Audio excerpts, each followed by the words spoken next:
It's time for the Sin Bin Podcast, your home for all the latest news, analysis, and discussion around the Chicago Blackhawks and Bloomington Bison. Let's drop the puck and get started. Welcome back to the Sin Bin Podcast. I'm Dylan Skeen, joined by Michael Eganhouse, and we are excited for you to join us for another episode of the Sin Bin Podcast. Today, we're going to be talking about the important games we have been talking about for the last few weeks with the Bison. They had 3 of their 4 games with the Indy Fuel. We're also going to go over the Blackhawks are now back after Four Nations has concluded. So we have a few games to cover there, 2 to be exact. And then we have a couple prospects to look at in my prospect corner. So we'll get right into it, starting with the Bison here. Their first game, we were talking about the Iowa game, the rival game. How did that game go? Well, definitely not the best showing for the Bison. 4-1 loss, and I know it's Iowa, and you might disagree with me on this statement, because I know it's Iowa, I know it's our biggest rival, but it seemed like watching that game, we were never 5-on-5 in that game. It seemed like we were just taking way too many penalties, and I get it. You want to, it's a scruffy game against your rival, and you want to be physical, but like we talked about, it was a huge weekend heading into Indy. We need all the points we can get, and if I was Coach Barsky, I would tell the boys that, we got to settle down in that game because you can't be taking that many penalties and expect yourselves to win. And I think that was just something that I saw, and biggest kind of note that I took away from that game was, well, you want to be scrappy, you can't be taking that many penalties and expect yourselves to stay in a game like that. Makes sense.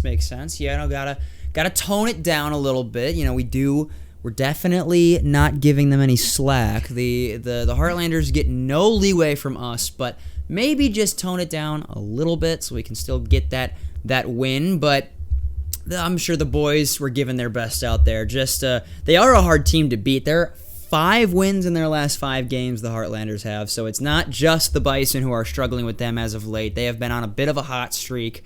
Not to take anything away from Iowa, but like I said, you gotta play your own game, right? But you can't go into a game and take that many penalties and expect to keep yourself in it or win. Iowa's a good team, but just you got to stick to your game a little bit better, in my opinion. Absolutely, that makes sense. Maybe we could just blame Blotchman for this one. Getting under the skin a little bit. He got the best of him before of a big weekend. It happens.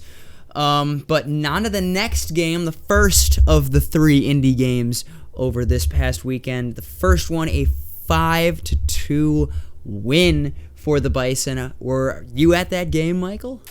I was not able to attend, but I did watch it. Oh, I did too. And then Kohei Sato, man. Oh, yeah. Talk about someone who stepped it up with Jungmin Lee returning to the lineup later that weekend, I believe. Yep, but Kohei Sato, 3 points in that game alone. And then talk about some good goaltending. Yaniv Peretz played his head off in that game. And if it weren't for him, I'd probably venture to say that it definitely, maybe not, we wouldn't have lost, but it definitely would have been a heck of a lot closer for score if it weren't for Yaniv Peretz.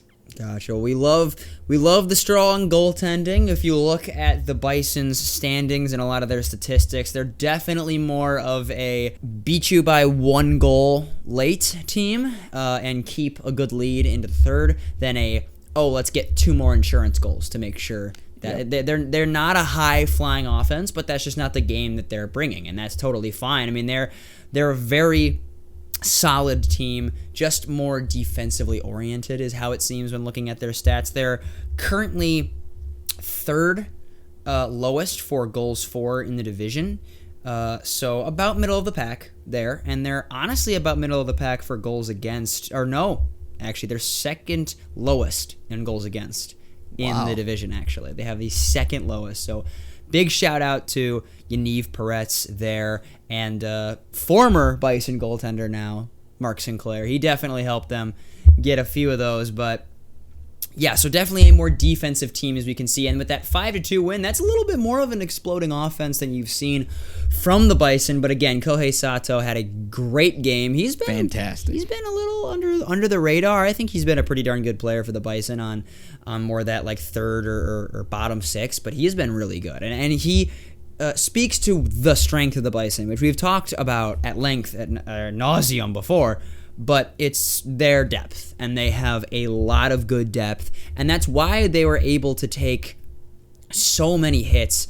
We weren't able to talk about this last time on the podcast because it happened just a couple days after, but oh man, going into that weekend, utterly brutal for the Bison. They get Carter Berger, Ryan Seedham, and who was the third one that was called up there? I can't remember. Zach Hoffman left for... I didn't see which league, but he left for overseas.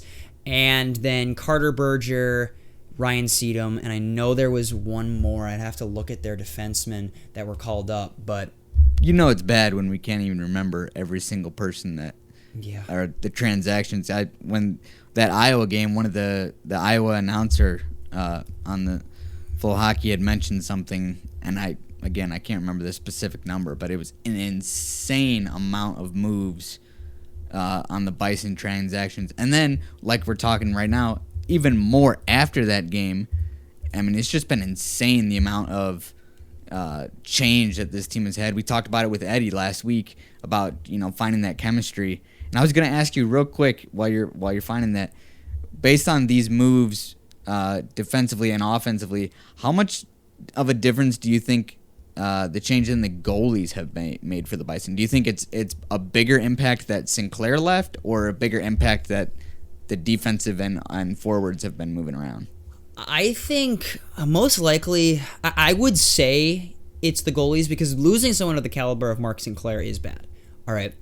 The thing is, we talked about it just 2 minutes ago. Yaniv Peretz has been fantastic for them. And so, I mean, he's an NHL prospect. I don't know if you know this, but Yaniv Peretz was actually the goaltender who won the national championship with Quinnipiac in 23, 22. I'm sorry, Yaniv, if you're watching this. You deserve to have that right answer. So let me get that correct. But he did win the national championship with Quinnipiac in, I think, 22. So this is an NCAA champion. This is a really good goaltender. This is an NHL level prospect. He's currently signed with the Hurricanes. So, this is a good goalie. This is not like someone they're finding. He has a .935 save percentage in the ECHL right now. Yeah, that is... Can't complain about that. That is ludicrous. .935. I mean, we're a pretty good defensive team, but still. It was 23. So I'm getting it wrong pretty close. Because Denver was last year. I thought Denver two-peated, but I must be thinking of what they're trying to do this year. Then I don't know, but my national champions are all screwy in my head. Denver won it last year. I knew that. I watched Quinnipiac win it, and so I watched Yaniv Peretz before he was ever in the Bison, before even knowing it. So no, this is a really good goaltender. That's why I'm not worried as badly as Sinclair, to actually answer your question. I don't think Sinclair was that much of a loss, which is saying a lot because he was our all-star pick. He was really good for us. But that's just how good Yaniv Peretz has been. Now, if Yaniv Peretz gets called up to the AHL, then you have a major problem. Because, I mean, I don't dislike their backup. Kaskisuo? Yeah. Kaskisuo, he's pretty good, but he has his 4 games has a .886 save percentage. I mean, when the person you're going up comparatively is Yaniv Peretz with a .935, that's going to be a major difference if that's who you're going to have to rely on to be your number one. Yeah. So I just hope that Peretz can stay in the Bison, because if not, we're going to have some more problems. But if he can stay there, that would be great. As long as we can keep, let us have some, let us have some people we can keep here. No, so it was Ryan Seedham, and it wasn't Staudiker, which, by the way, I want to give a shout out to Matt Staudiker, especially in that 5-2 win. I was there. What what a game he had. He has stepped up in a big way from being a fringe, like 6th, 7th defenseman on the Bison to being a second pairing one because of all the call-ups. And he has taken it in stride. He's been solid on the back end. I mean, we needed people to step up. We needed the next man up when all these people are taken up, and he's answered that. So a big shout out to Matt Staudiker on defense there. Huge for the Bison. Still looking for their transaction log right now. That's such a huge thing that you bring up of, with all these call-ups and Staudiker stepping up. Like, that's exactly what you need, especially at this time, because not only are you having 4 games against the Fuel, and last one on tomorrow, but this is the time, if you're going to get hot and have people step up, this is exactly the time that you need people to step up if you want to make the playoffs. So great point by you bringing up that people stepping up, because that's exactly what they need right now, and if you're going to have it, there's no better time than this time. Absolutely. I'm looking right now. We also have a trade. I forgot about that. We had the Dustin Mans trade. I don't know if you saw that. That was 4 days ago. They traded with Rapid City. Just future considerations for Dustin Mans. Should just be a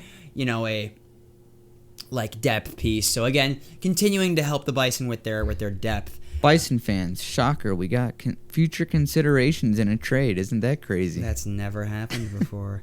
Okay, so it does look like I was actually wrong. It was only 2 of them, but do think about it remember, Case McCarthy was on this team for 19 games. He's called up. So he was someone who would be occasionally in that top 4 and is not anymore.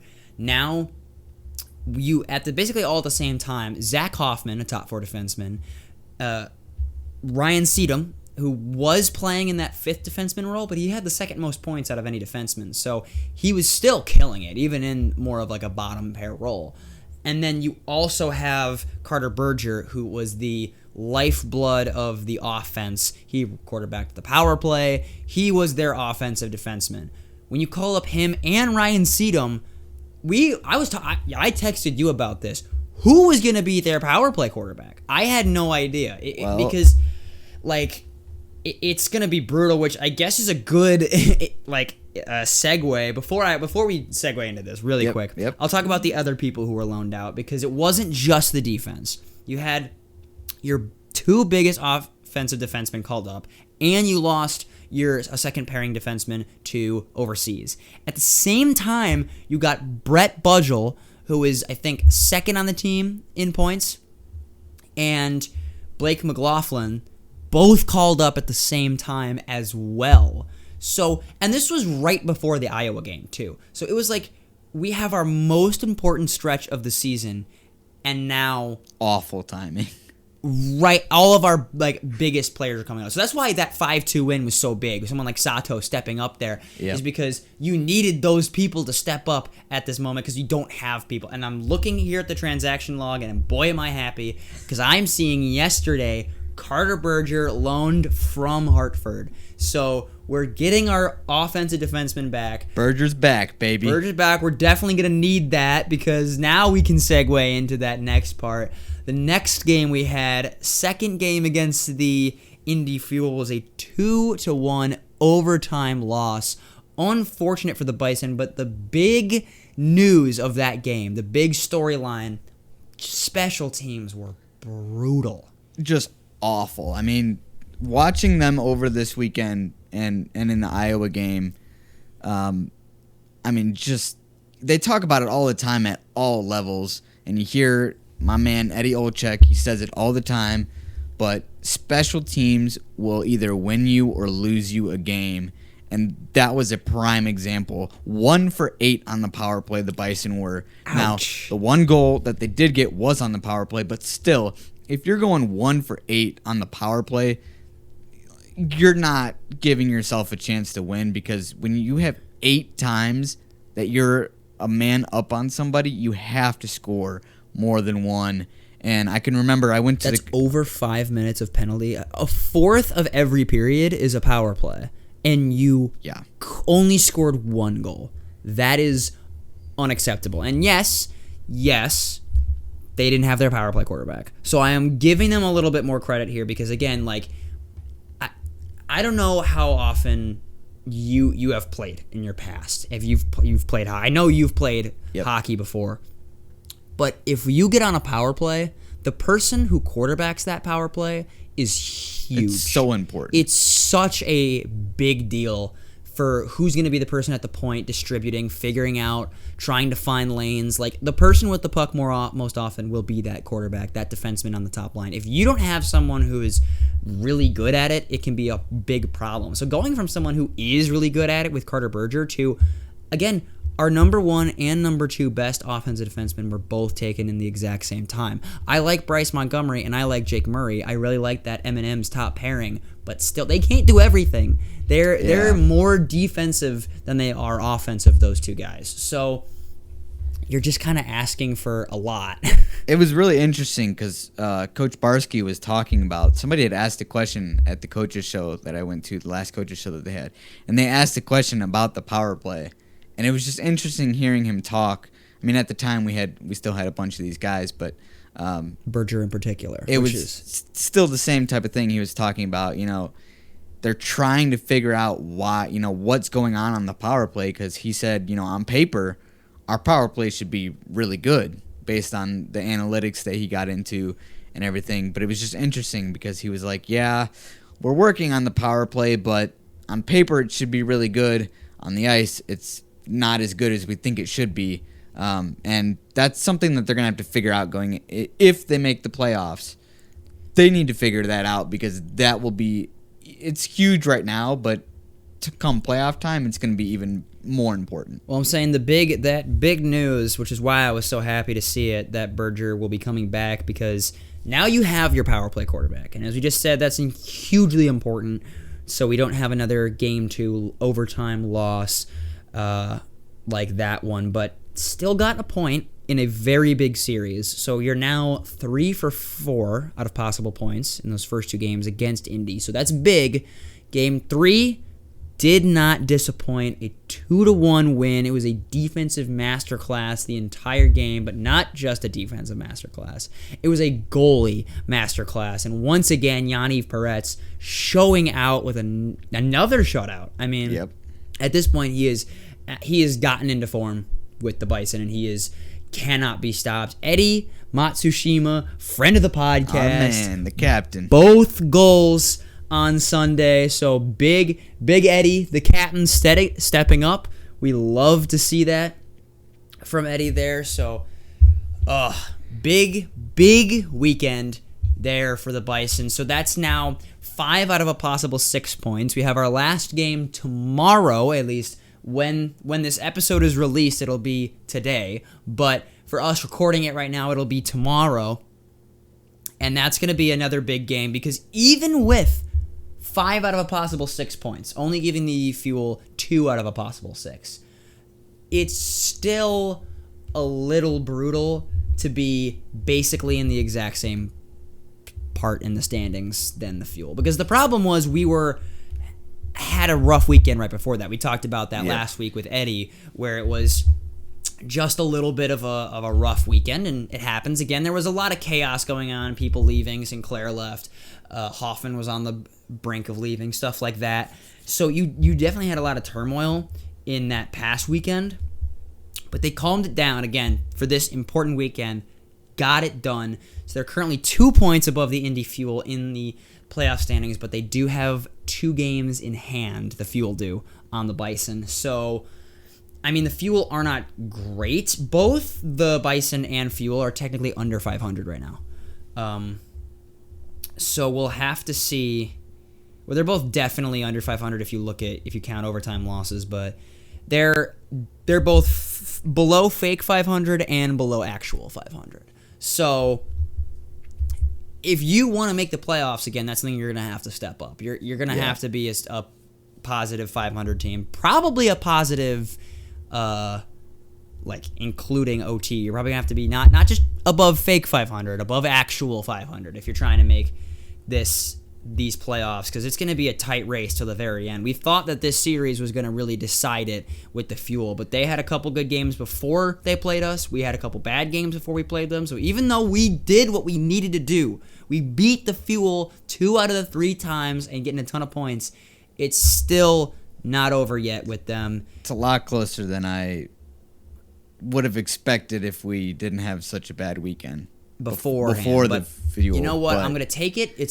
They did what they had to do exactly so far, and hopefully if they can win tomorrow, even better. But yeah, I mean, we got to give them credit. They won the games that mattered. We couldn't have asked for a better weekend against the Fuel. Absolutely. We've been talking about it there. Even these games before then that are going to matter, they matter because they're games, but they don't matter as much as these Fuel games. So at the very least, I can say I'm happy that if they're going to win at least some games, have them be the games against the Fuel. If you're going to win against the Fuel. I will say, though, as much as, they did what they needed to do, which is awesome, and good teams will find a way to get it done. I went to the game on Sunday, and previous to I was watching on TV, but watching them just in person on Sunday, it did scare me a little bit because it seemed like, I believe that we didn't score until the third period. Correct. And so it's just scared me because watching the first two periods, it just seemed like we were sloppy and we couldn't, we were getting chances, but we couldn't finish.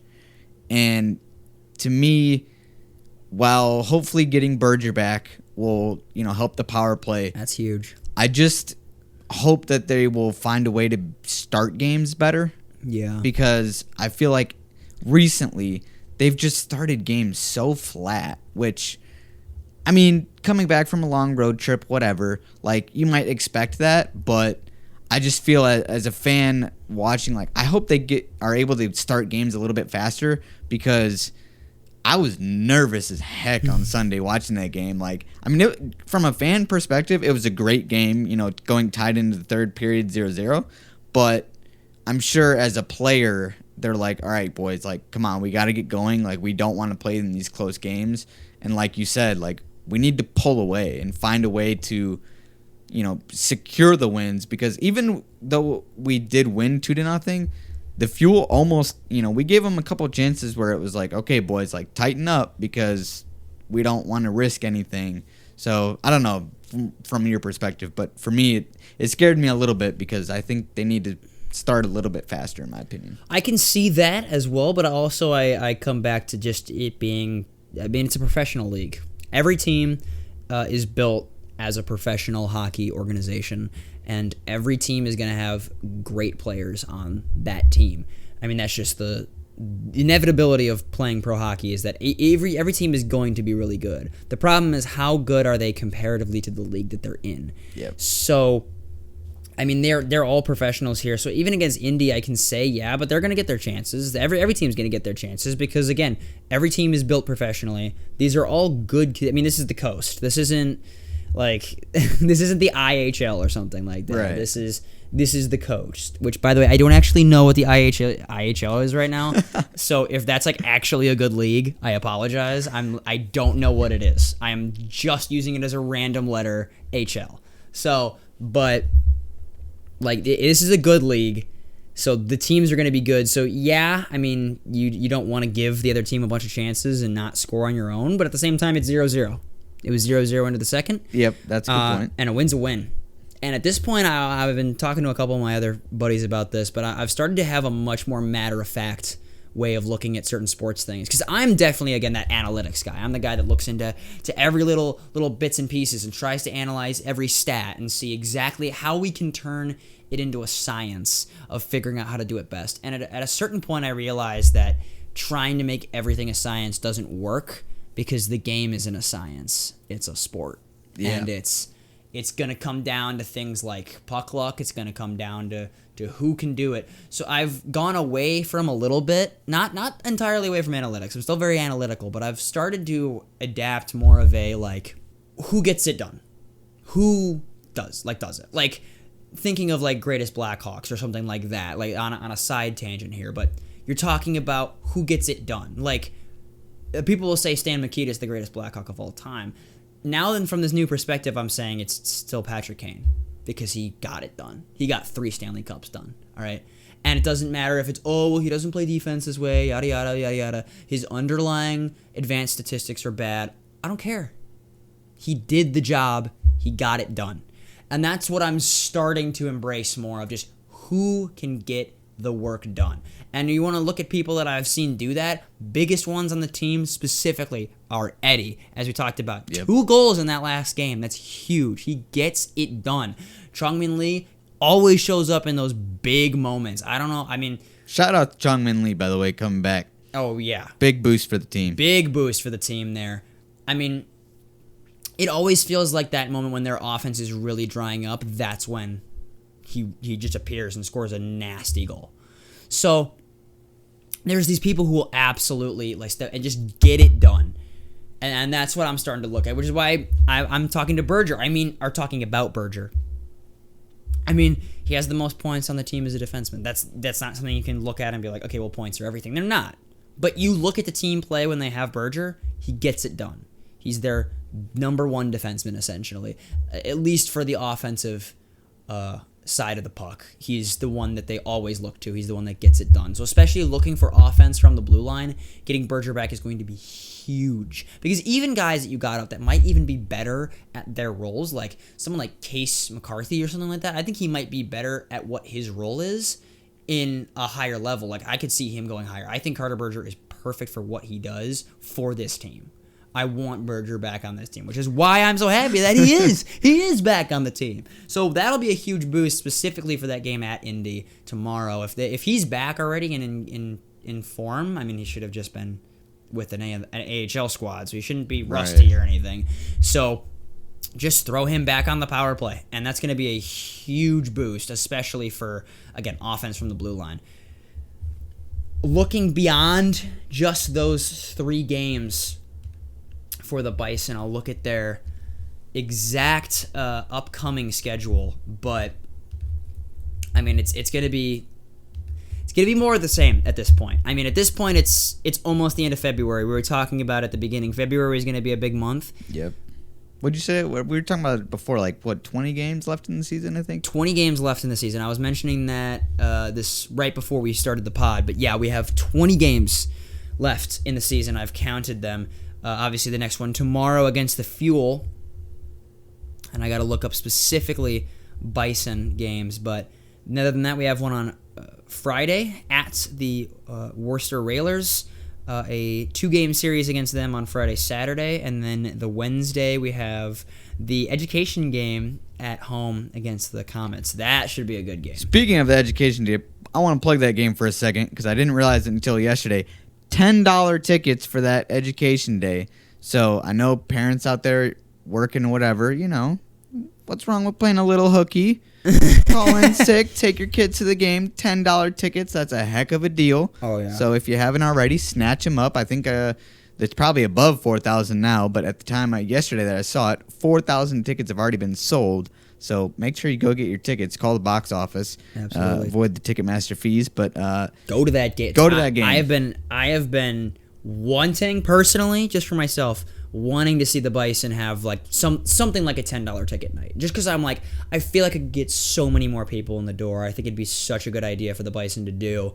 And now they're doing it. And sure enough, there was already 4,000 pregame. Like we're gonna have likely the biggest game of the season for the Bison on that education day, and it was the first time they have given an option to have $10 tickets. So I think it's a great idea. I think they should do it again, maybe on like a Saturday night game, maybe another $10 ticket night. I think personally it'd be huge for the Bison if they could do that. But I'll get off my personal tangent there. Big games upcoming because only 20 left in the season, and that seems like a lot, but it's really not. There is less than 80 games in a season, so around, I think, 72, 73, somewhere around there, in an ECHL season. So that's 20 tickets left. That's a little bit over a fourth of the season left. You have 3/4 of the season is basically over at this point. So you have to definitely start hitting these games. This is down the stretch. It's the last fourth. This is down the stretch. This is what this is. So these games, and especially these games you have against major opponents. You got it against 2 games against Iowa at home, March 7th and March 8th. Those, you got to win those 2 games. Yep. 2 games. Especially at home. in division at home against your rival, you got to win those games. Against the Fort Wayne Comets on the 5th and that Education Day, you should really win that game too. The games against Tulsa, maybe a little bit of a Eddie Matsushima revenge game. I don't know. We'll see. But, definitely you got 3 games in a row against them on the 14th, 15th, and 16th. So maybe we could see something big happen there. I don't know. Then you have a game against the Wings on the 21st. A game against the Fuel on the 22nd. Obviously, that one's a must-win. That one's at their home arena. But again, you want to make the playoffs, you have to beat the Fuel at this point in the season. And you got to just, in general, be able to win on the road. Yep. You can't go into the playoffs and be a team that can't win on the road. Because if you don't win on the road, guess what? You're not winning a playoff series. Well, also because you're 4th in the league, you're 4th in the division, that means that they're going to get home ice advantage no matter who it is you're playing in the division. If you're 4th in the division, you're not going to have home ice advantage the entire playoffs. Yep. So you need to learn how to win on the road. Looking at their standings, though, that has been one of their biggest weaknesses, one of their biggest things I was looking. I'm not seeing it on this standing stats right here, but their home versus away numbers are honestly kind of crazy at how different they are. Like, let me look at Bloomington Bison standings. I would expect a team, obviously, to play better at home and have more wins, have a better record at home than away, but that's still something that, you may have a losing record away from your home barn, but you need to at least probably be around that 500 mark to really be a team that, especially like you said, owning the last playoff spot, you can't be much below 500 on the road if you really want to make a push, being in that last playoff spot, in my opinion. Absolutely. It's hard. It's hard to say because, part of me gets it. Home ice advantage is a thing.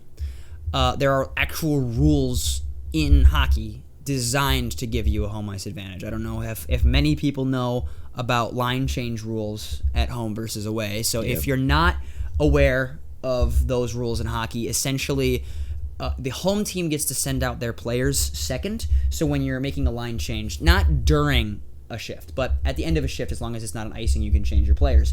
If one coach sends out a line, the home coach is allowed to make the last change, essentially.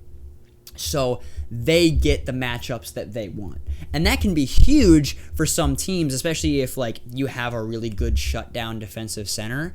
Throwing them against their top line is going to be huge. So being able to match up who you want can be really, really big for a coach. But that's really the only major advantage, other than obviously fans. Getting you hyped up for your own in your home game is huge as well. But there was a fantastic video I saw recently, actually, about the decline of home ice advantage in hockey. It's been more in the NHL than in the ECHL. I'm pretty sure you could look around the ECHL and still see more of a definite home ice advantage. But at least in the NHL, there's been a little bit more of a less home ice advantage. Think of the Maple Leafs over the past couple of years. They had lost 8 straight games at home in the playoffs. It was brutal. That's the running joke on the Maple Leafs, unfortunately for them. Yeah, yes it is. I digress. But yeah, it's not letting me find the standings of their home versus away statistics, but specifically they've been a little bit brutal on the way. And looking at just their past 10 games, they're 3-5-2 in their past 10 games. That's not a recipe to make the playoffs. And again, we know why. They had a rough weekend, and they've had a lot of adversity recently. Specifically, getting Berger back should be big to mitigate that. However, you gotta play better than that. It's down the stretch now. It's the 24th of February. You have 20 games left in the season. It's a do or die time, boys. Yep. It's next man up. Like you said, taking that different approach, less analytics, just get it done. It doesn't matter how you get it done. Doesn't matter how the puck goes in the net. Just find a way to get it done and put yourself in a position to get in the playoffs, because playoffs, anything can happen. You got to get there first, though. So make sure you get there, and then literally anything can happen. fans saw the Kelly Cup this weekend in Bloomington, okay, everything looks pretty nice, Bloomington. Okay, It does. Get yourself in the playoffs, and anything can happen. And who knows, we might be bringing it back to Bloomington. That'd be nice. The Walleye would likely be our first round opponent, and while I don't think I can name many teams that I think would beat the Walleye in a 7-game series. I mean, the Bison haven't been great against the Walleye, but they started off the year brutal against the Walleye. They had like 4 straight losses against the Walleye. But it was also their inaugural season. It was like, I think their first 2 games were against the Walleye. Like, you kind of threw them to the wolves to start off that team. You threw them against the second best team in the entire ECHL. The second best team in the coast right now. Okay, hold up, pause. The Trois Rivières Lions actually just hopped them in the standings, so I should say third best in the coast. But they're a darn good team. They are. They are a Very darn good team. I'm sure you'll agree with this, but I would much rather. I would not have us start the season any other way though. Like if we're gonna start, throw us to the wolves. Because guess what? We're going to see how we compare. That's kind of why I want the Walleye as a first-round matchup. I want either the Heartlanders or the Walleye for my first-round matchup. Heartlanders because, I mean, come on. That would be... Bison Heartlanders first-round matchup? Holy cow. It would be nuts, which is why I'm saying it would be great. But if it's not the Heartlanders, then I'd want it to be the Walleye. I don't want to go against Fort Wayne or something like that in the first round. Because, honestly, no disrespect to Fort Wayne, but... the Heartlanders and the Walleye are better. They just are. And you want to have a first-round matchup. I don't know if you have seen it, but when can you think of a good first-round matchup that the team absolutely blew it out because it was so easy and they were just like, oh, man, this is a bad team, we've won, and then went on to win that championship? It never happens. It's the teams that have those incredibly hard schedules, the grueling ones, because you have to face adversity immediately. And if you're going to find your way through adversity at the beginning, you're going to be able to find your way through adversity at the end as well. Think of it like the Blues. If I remember correctly, it was the year that they won the Stanley Cup. They were in second to last, last place. Last place in January. And they 1st. made a huge run the second half of the year. And like we talked about earlier, if you can get hot at the right time, nobody's stopping you. Exactly. It's all about timing. Who's popping off at a certain time. And again, I think there's guys on this team that are good under pressure. You talk about Matsushima. You talk about Lee. You talk about someone you get back, someone like Blake McLaughlin. Even someone like Danny Caddick. He has been great since coming back. He's the big man. He's the power forward that they've really needed on that team. So getting Caddick back has been huge. I'm saying if they could just get a couple of those guys back from Hartford, come on, just like throw me even you can keep Ryan Seedham for now and Case McCarthy, I guess. Our defense is still pretty good. I really liked how Staudacher did, and then I also really liked the play from Thomas Stewart this past weekend. Thomas Stewart played really darn well. I want to give him some credit too. So you now have Staudacher and him. I would prefer to have Staudacher be the bottom pair, and then you can have Berger, and I would prefer to have someone like McCarthy or Seedham on that second pair with Berger rather than either Staudacher or that. But again, Staudacher stepped up. Both him and Stewart did. So they could, now that they've stepped up, screw it. You could have Staudacher and Berger on that second pair. I can see it. And then you have Stewart and someone like Kosabut on that bottom pair. That could absolutely work. That's the nice thing about having people step up. It's if they're gonna, like I said, I'm gonna sound like a broken record. But I'm going to pound it until I can't do it anymore. You need to step up at the right time, and our boys are doing it. Dylan, don't make that face at me, because I know you're thinking what I'm thinking, okay? Gosh darn it. It's a PG-13 podcast. All right, if you're doing it, if you're going to step up, step up, and that's what they're doing, dang it. Yes. They are stepping up. I will agree with that.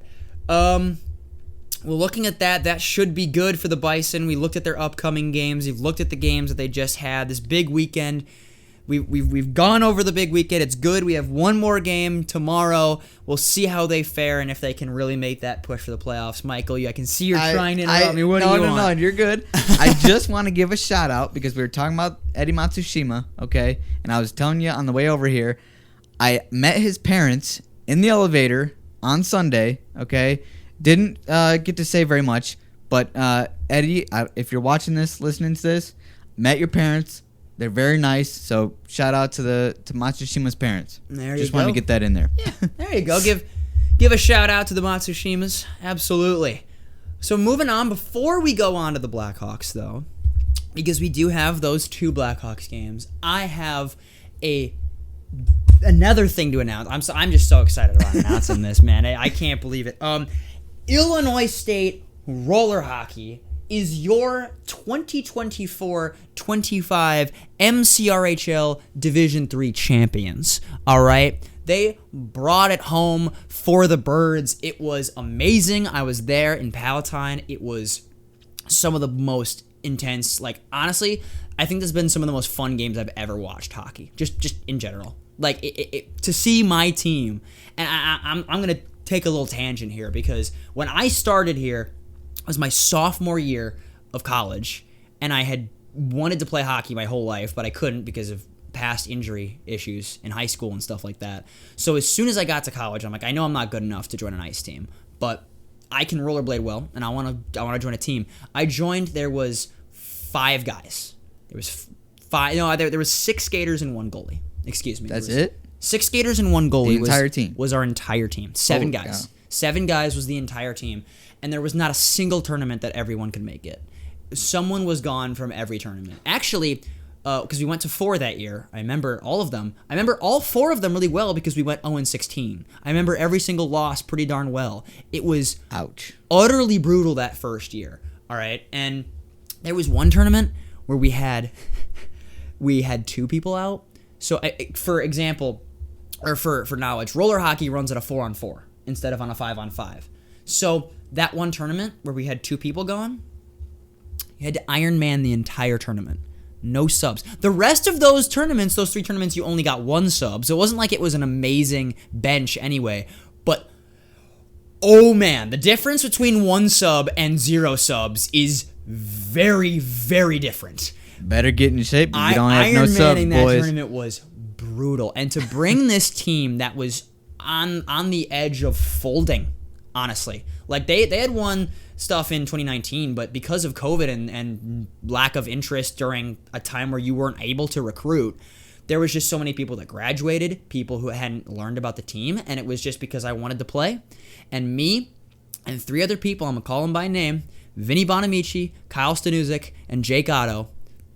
The 4 of us, we bought an apartment together, and we ran the team. We each took a leadership position, and we're saying, this is our team. We're going to build this team into something we can be proud of. And that first year we recruited, we got a little bit better. We went 10-10, which was a huge drastic change from 0-16. We went 500 instead of going literally no wins.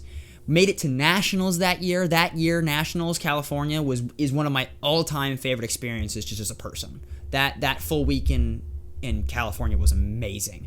We then went the next year. I became coach. We had a full lineup. We had up and down. Almost made it. Got to the. I'm still not over this a little bit. I'm more over it now that we've won. But last year, Maryville, we at basically their home barn because it was in St. Louis, so it was right next to Maryville's campus. Is that when you met? Side tangent. Sorry, is that when you met Andy Zilch? That's at Nationals this year. So the year I'm talking about right now. It wasn't my first year at Nationals. Gotcha. It was my second year at Nationals. I met Andy. Shout out to Andy. Shout out Andy. Awesome. We like you. Andy is awesome. He does commentary for the NCRHA too. So much love there for roller hockey. Love to see it.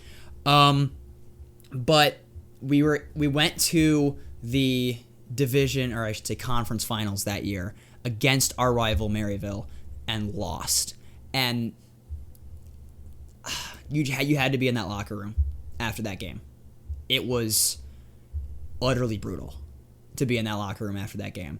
And to be able to go through these experiences, to go from 0-16, to go from losing at Maryville in the conference finals. It's regionals. It's just the MCRHL. So in the NCRHA, there's the overall league, and then there's different divisions. So there's the Midwest, there's like the South division, there's all these. we're in the MCRHL, which is the Midwest Division. So that conference, that's the conference finals we're talking about. Because again, there's natties as well. To win the Division III conference title, I mean, saying it out loud, it sounds a little like dopey, like, oh, it's the Division III conference final, like, oh man. But the amount of effort that me and those 3 other guys that I named put in to that team to build it from an organization that was close to folding to the worst loss of a lot of people. I mean, that locker room was brutal after that game. Yeah. And could imagine to that. go from that to then we also that year lost our best player, Shane Dotto, legend. Calling out Shane Dotto. He is gross at hockey, dude. Oh man. But Shane Dotto, losing him after that year, it was you didn't know where the program was going to go. Honestly, I didn't. I wanted the best for it, but I didn't know.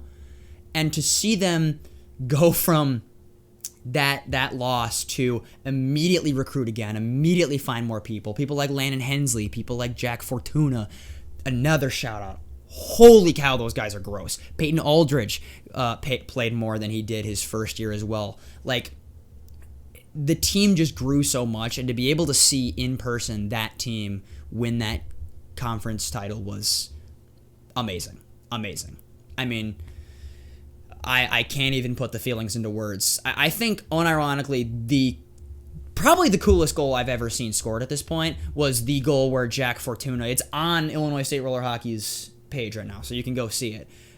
He just walks through the direct middle of the floor, stick handles around 3 people, gets his stick slashed, doesn't matter, just puck slides directly to him and banks it in, and he sellies right to me and Vinny. Me and Vinny, the 2 guys who had graduated are there, the 2 people rooting him on. We're slamming on the glass as this happens, sellies and jumps right into where we are pounding on the glass. One of the coolest hockey moments I've ever had as a person. It was amazing. So shout out to every single person on Illinois State Roller Hockey. Y'all are amazing. Y'all are champions. Keep going. Keep it up at Natties. I mean, you guys can make a run. We went to Natties twice and haven't won a game yet. This year is... It might be the year. They're definitely going to win a few. I mean, with how good this team is and how good they're continuing to get, I mean, I think this program is on the up and up for a while. And also, to beat Maryville in the final. I remember you talking about last week. That was pretty big for you guys. It had to be. We beat them in the round robin and in the championship, which means we beat Maryville 3 times in a row. They were 12-0 in January. This team was 12-0 in January, and we beat them 3 times in a row. The 3rd time to win the championship. It's just nuts. Get hot at the right time, boys. That's what we're saying. You just got to get hot at the right time. Talk about it all the time. There you go. But that's it for that. I just had to shout it out. Big shout out to ISU Roller. Love those guys. Quick shout out to the ice hockey team as well. They had their playoffs this weekend. Didn't go, I'm sure, as quite as well as they would want it to, but they did win their big win against UMary. Huge win against UMary, and then they played Minot State on Saturday. But big shout out to those boys, specifically Brendan Donovan, my buddy, starting goalie. Love you, buddy. Congrats on a great season. So absolutely, shout out to both teams. Let's be real here. If you're talking about standings, they weren't expected to beat UMary. So they were number 4 ranked. Minot State's 2nd ranked? I think if I'm correct, number 1. Oh, they're number 1 this year. I just remember covering them last year. They were number 2 for a lot of last year as well. But that team is very good program. Yeah, very good program. They're a consistent winner. So to be able to beat UMary, make an upset, and then your loss is to one of the best teams in the conference, it happens. You don't like to see it, but not even in the conference, in the league, in ACHA, they are one of the best, if not the best team. So big shout out to ISU doing the best they can in ice and making a huge upset on UMary. Give them credit where it's deserved. Great season for everyone on that D1 program. And check that goal out too. It's on Illinois State Instagram. But that game was crazy. The OT winner against UMary. Yeah, I saw that. That post. Game was nuts. That goal was pretty gross. Pretty gross. But that's it for ISU hockey. We'll move on to the Blackhawks here. We're going to make the Blackhawks a little bit quick since they've only had 2 games. But in those 2 games, their first let me just open up their exact one so I can get the exact stats. But 2 losses. 2 losses. What did we really expect? Yeah, are you shocked? The Blackhawks came back and are still losing. Are you really? If you're shocked, you really shouldn't be. I guess we're not the 2019 Blues. Yeah, I know. Unfortunate. Well, I shouldn't say that. Even though it's February, if we wanted to be the 2019 Blues, we had to start winning games in January, not late February. But hey, 2 games. Both of the games you lost, you let 5 goals in, so that's not great. But I will say we did have a couple big weekends and some guys that you like to see producing. So even in that first game against the Blue Jackets, Frank Nazar assist on the Craig Smith goal, and then he also assisted on the Toronto Maple Leafs. He had a just gross assist. I can't remember exactly the play, but he took it to the zone himself, found Kurashev. Oh, that slide across pass. Yeah, slide across pass. But you see what he did before that? Oh, Entering the zone, he's great. Now 2 points in the last 2 games since the break. Nazar is really finding his stride, and that's huge to basically be like, this team, you remember how much they were looking for a second line center in the beginning of the year? So bad. They needed one so bad. Well, they found it. It turns out he was just in their system. What have we been saying this entire time with this team? Give it time. Give it patience. Okay? Give it patience. Nazar is coming. All of them, they're going to be there. And we're seeing it. You just got to be patient. Absolutely. Exactly. Nazar, I'm just thinking about, I'll talk about them a little bit more at our final prospect talk in just a minute, but the prospects have been doing really good too. So we got people on the way. You just need to be patient. Other guys who had big performances over the past weekend, Teravainen, he had a good 2 games. He scored in the Maple Leafs game as well, and he's just generally playing well. Tyler Bertuzzi also had 2 assists. Great signing. Both of those games. Because I've seen a lot of people say that Tyler Bertuzzi of recently was not a good signing, and I'm like, it's because you're looking at his point production and not looking at how he's doing with the team. Because if you just look up Tyler Bertuzzi and look at his stats. Stats only tell half the story, people. Stats don't even tell half the story. But that's... You know what? Even people who are looking at stats, I don't even understand. He's at a half a point a game with 17 goals this year. Never mind. I guess this is a guy that, had produced at a higher level. In Detroit, he had, 62 points in 62 games that one year. And, but even then, with Boston, he was about a half a point a game guy. He's always kind of been that more of a half a point a game guy. To me, this just makes sense. I think he's been producing at about what he does everywhere else, and to be able to produce at that rate with the Blackhawks is pretty impressive. It's offensive pit. Correct me if I'm wrong, but him and Donato, they were the ones that got Bedard kind of going after they fired Luke Richardson. So if you're looking at it from that perspective too. Yeah, maybe he's not producing himself, but we all want Bedard to start producing, and he wasn't, living up to his standards, but he was able to get Bedard playing a little bit better. Now, of course, that had to do with the coaching change, I believe, too, but still, I think even if you're not seeing the production from him for himself, you got to look at the team, and who he's helping out. Absolutely. I personally think both Bertuzzi and Teravainen were pretty good signings. Martinez has been hit or miss, and TJ Brody, the less we talk about TJ Brody, the better, which is unfortunate because I kind of liked the TJ Brody signing when it was made. I liked Brody in Toronto other than his last year, but I thought it was just a outlier. It was not. He is just a little washed. And I hate to say it to Brody, but he used to be really good. He's a bit washed now. It happens. He's, 36? So, everybody has their time. Father Time, as they say, is undefeated. So it does happen. That's about it for the Blackhawks. Again, big games from Bert, Tavo, and Nazar. Not really a bunch from Bedard those last 2 games, but we'll see. We have our next game against the Utah Hockey Club tomorrow at 8 p.m. So we'll see what they can do. Finally, before we go today, we'll hit the prospect corner. I got a couple of guys to discuss today. I'll start with Artem Levshinov, the number one prospect in the Blackhawks system right now. Got ejected from the game yesterday and has a one-game suspension in the AHL. Not the smartest move. And boy, is it a hilarious play. Oh, man. I mean, well, first of all, he's in a puck battle on the boards with a Wolves player, and he very clearly is he's checking him a little bit in the chest, getting him off the puck. He goes for another one, and also I'm going to give some smack to Dominic Fensor. Dude, he did not stab you in the face. You don't need to reel back as if you've just been hit by a baseball bat. Let's relax a little bit.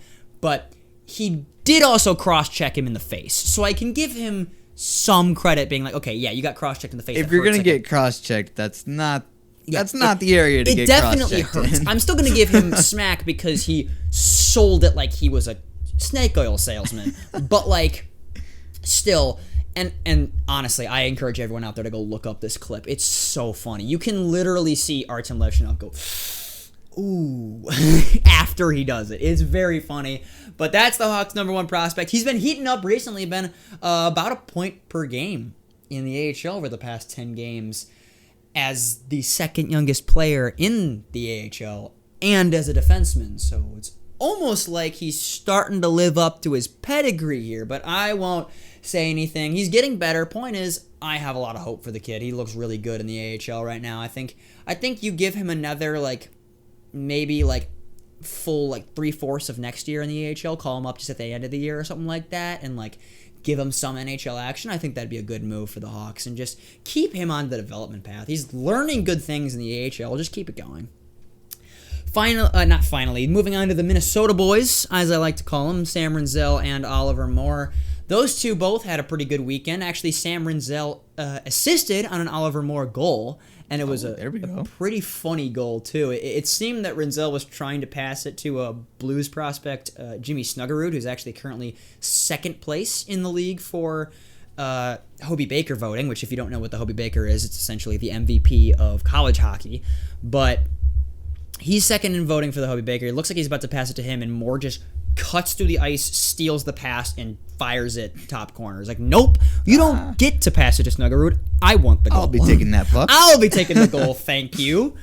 Which was just hilarious. But they've been doing very good at Minnesota. Rinzel, I'm watching him play. Man, he elevated so many different parts of his game.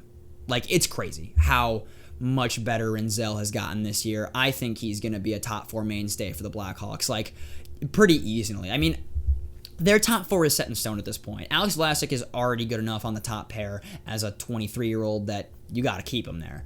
And I think him and Levshinov are going to be the top pair of the future. I think it's going to be really good. I've talked about this potential future pairings before, but then you have Korchinski and Rinzel as your second pair. I think this team is building from the back up, and I think it's pretty smart. I think they're going to be really good.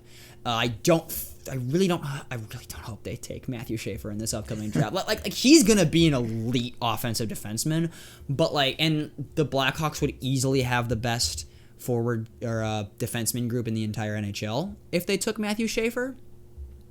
However, there's someone like Michael Misa in this draft, and Michael Misa is currently scoring at a not at a Connor Bedard or Patrick Kane level necessarily, but also he's scoring at a better clip than John Tavares was. So, which would you rather have? You're telling me this is a prospect that just from a statistic standpoint is in between Connor Bedard and John Tavares. I think that's not a bad that's comparison. Pretty good. And then you also have someone like James Hagens coming up. You have someone like Porter Martone who's been killing it in the OHL as well, and he's that kind of hitter that you just saw. Think of Brady Tkachuk.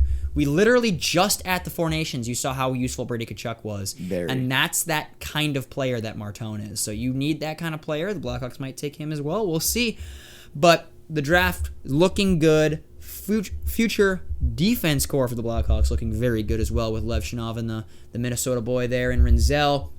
The last prospect I'll talk about is the one I've been talking about for every week because he just can't stop scoring. It's Nick Lardis, and oh my gosh, what can you even say about this kid anymore? Look, just listen to some of these statistics, okay? Because they blowing my mind. In his past 5 games, 8 goals, 13 points. In his last 10 games, 19 goals.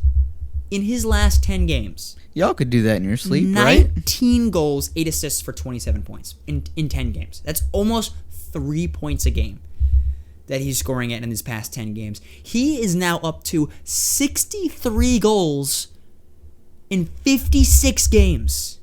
63 goals in 56 games. He now has 103 points as well. I mean... That is absolutely absurd.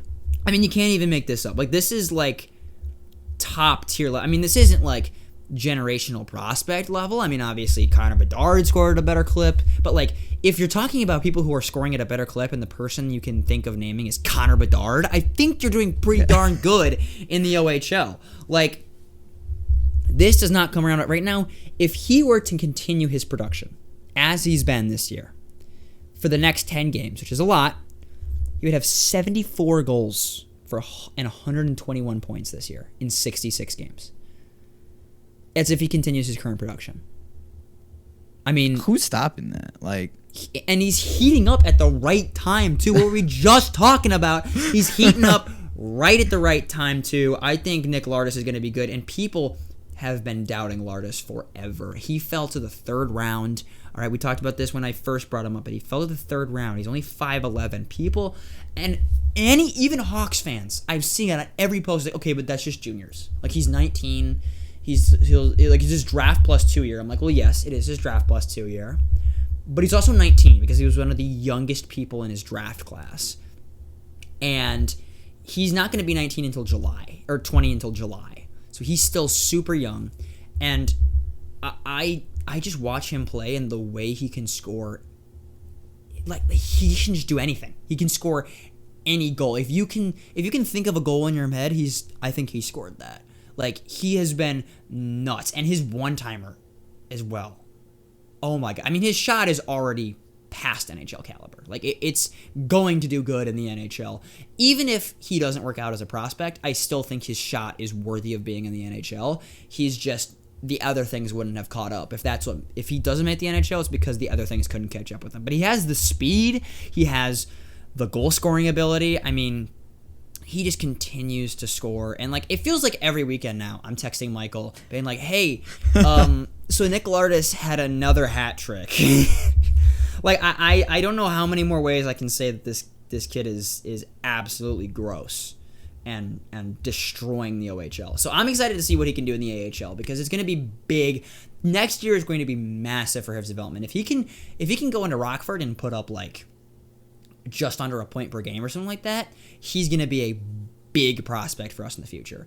If he goes to the AHL and really struggles, like a Gavin Hayes and Paul Ludwinski, 2 Blackhawks prospects who both of them came from the OHL, and both of them have struggled a lot this past year. So, I don't know. I can't say for sure. People's games are more and less projectable. I just feel like every time I look at Lardis, I see someone that everyone I always see doubts Lardis. He's like always a 3rd round pick. He's not that good.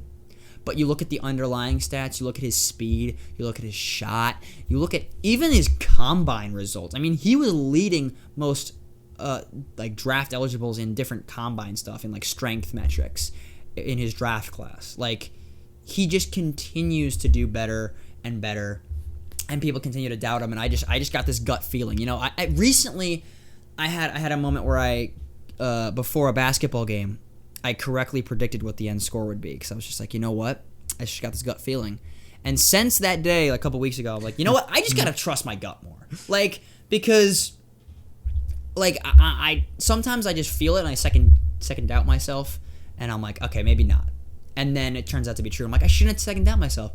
As of recently, I've just been, you know, I'm just going to listen to my gut. And it's been working, too. Like, I haven't been burned yet. I've just been trusting my gut instinct on a few things, and it's been working.